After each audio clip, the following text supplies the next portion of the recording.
At issue, the Escondido Country Club and golf course owner wants to turn the land into a large housing development after the course closed last year because of poor revenue. But residents rallied against the plan, prompting Escondido City Council to designate the land as open space.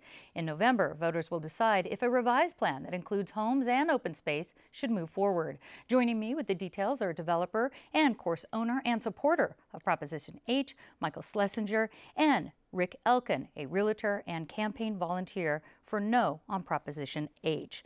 Michael, Prop H is also known as the Lake-Specific Plan Open Space and Revitalization Initiative. What's in the plan right now? So thanks again for having us, Peggy. So Measure H was on the ballot because 11,000 Escondido residents wanted it on the ballot. And what Measure H is a plan for the former Escondido Country Club. It was bankrupt 3 times, and what it does is set the plan for the future of open space preservation over 25 acres, a community center, tennis courts, an Olympic pool, and it puts a cap on the total number of homes that can be developed at the property. And what is that cap? 430 homes. Now, also, Michael, I know many in the surrounding community, long before this, have been against your plan, pretty much from the start. Have you sought out residents' input on this plan? Absolutely. So we've taken the last 12 months, and especially in the last couple of months, we've had over 25 community meetings with people who live around the course to talk about Measure H, to talk about the future of the property, and to talk about ways we can move the property forward and not keep it in its current condition. Okay, and Rick, you're also you're against the measure. Your group is against the measure, and you live nearby the course. Tell us why the opposition. What are the facts about the opposition?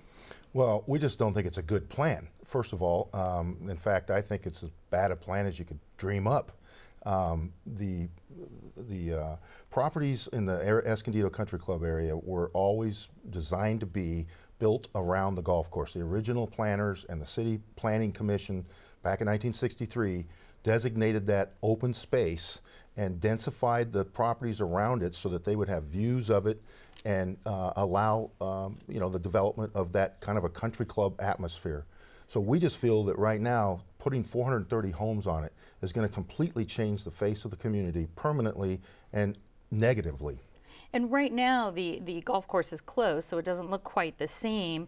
But Proposition H, it does go from the 600 zoned potential areas to 600 homes zoned for it, down to 430 homes at this point, as far as my understanding goes.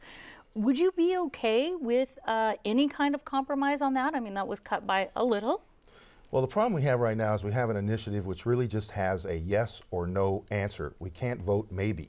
So right now we have to defeat this initiative to stop the 430 homes from being built.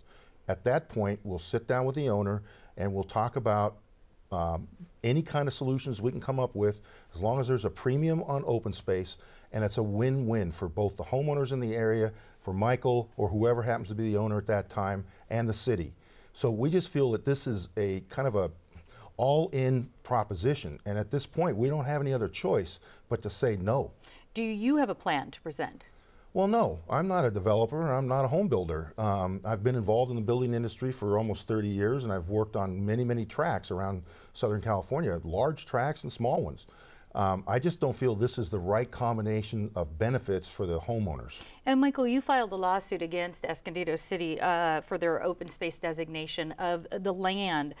Why did you file that lawsuit? What's the crux of it in a sentence or two? And will you move forward on it if Prop H fails? So the crux of the lawsuit is the property, unlike what Mr. Elkin said, has been historically zoned R17, which allows for 600 homes. That zoning was reaffirmed by 3 general plans, including one in 2012.